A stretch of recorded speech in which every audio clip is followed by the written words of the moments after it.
I said it in my pregame show, and I'll say it again. I do not ever want to see Jacoby Brissett play football ever again. Did not enjoy watching this game at all. Like, this is probably the most, like, they keep outdoing themselves every single week, it almost seems like. This is the most boring game as a Dolphins fan I've ever watched. Even for a win.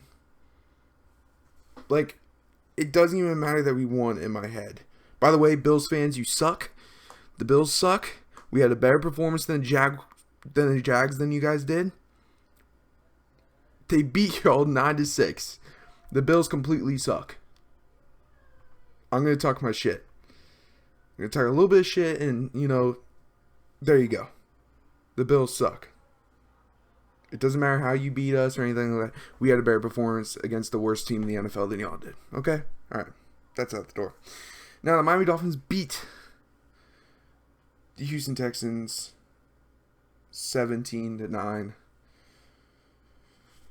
Oh, man. Where do we start? And it's crazy. I have to be down after a win. Or asleep still.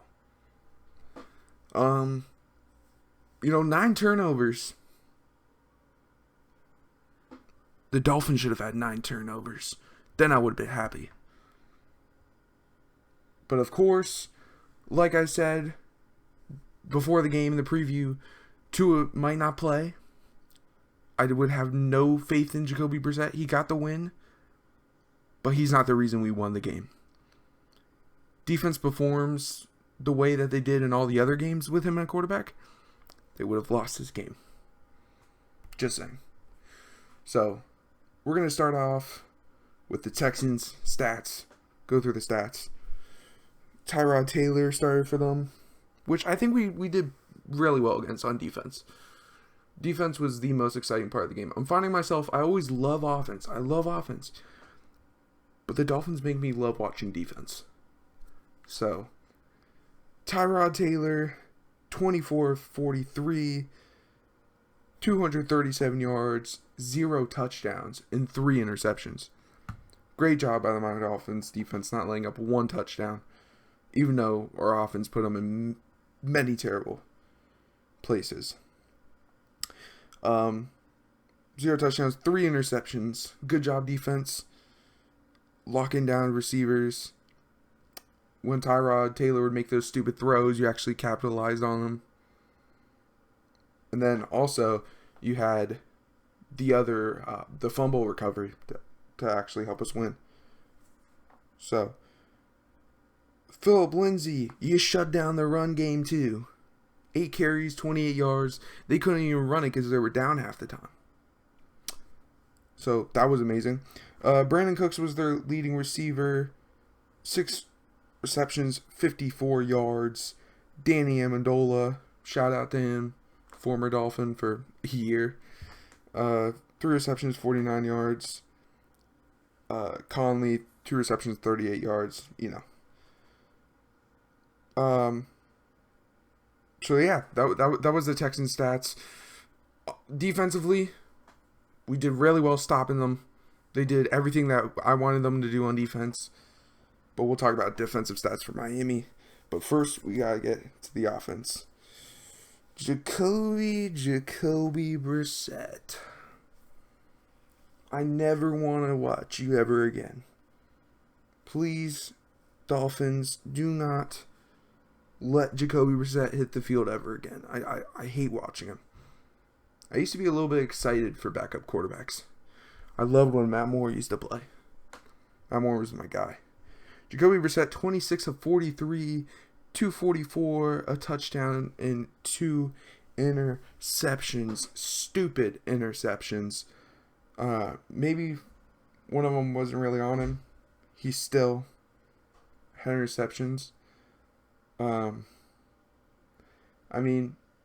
It just wasn't a good performance. Per usual, Jacoby Brissett is just terrible. Run game still non-existent. 20 carries, 34 yards. In total, we had 47 yards rushing. Gaskin averaged 1.7 yards per carry. That is laughable. That is just laughable. And it sucks. I have to talk this way after a win once again. Jalen Waddle, 8 receptions, 83 yards. Jalen Waddle keeps showing he wasn't the best receiver in this class, but he was the best receiver for us. I believe that. Gesicki. Someone please pay Mike Gesicki already. Chris Greer, pay the man. Let's get it done. Other than that, you had catches here and there. Matt Collins actually got a touchdown reception. That was really cool. Love Matt Collins. He's a great team guy. I want him around for years to come, to be honest with you. I really want him to continue to be part of this team. Now onto the defense, because I don't even want to talk about offense anymore, because it just pisses me off. So let's talk about the defense. Jerome Baker showed up. You can see the picture. Jerome Baker got an interception off a stupid play by Tyrod Taylor. Jerome Baker became a receiver for a play. Javon Holland finally got his first career interception, created by pressure, and that's what I loved. Finally in this game I saw pressure not from the front four. You saw it from the front four, but we also created pressure with our scheme, which was really cool. You saw Nick Needham going there for sacks, Javon Holland creating pressure, Ogba eating, Phillips eating. Stop putting Phillips out in coverage, by the way. Miami. Like, next season, I would definitely just switch him to a defensive end. For the sack numbers, Nick Needham, a sack. Van Ginkel, sack. Emmanuel Ogba, 2.5 sacks. Jalen Phillips, half a sack. So I think Jalen Phillips actually has 2 sacks now in the season. Not great, but pretty good. So I don't think you guys really care about, like, third down conversion, first down conversions. In all, very boring game to watch. The Dolphins got a W. Happy that we won, but at the same time, there comes to a point where I don't think we have the right coaching staff, and you'd rather not keep winning and let winning blind you away from that we don't have the right coaching. We'll beat the crappy teams, and we're probably gonna get blown out on Thursday Night Football. And the winning of these games hides away from the fact these games are a chance. If you lose, you get rid of that crappy coaching staff. Of course you want to win. You always want to win.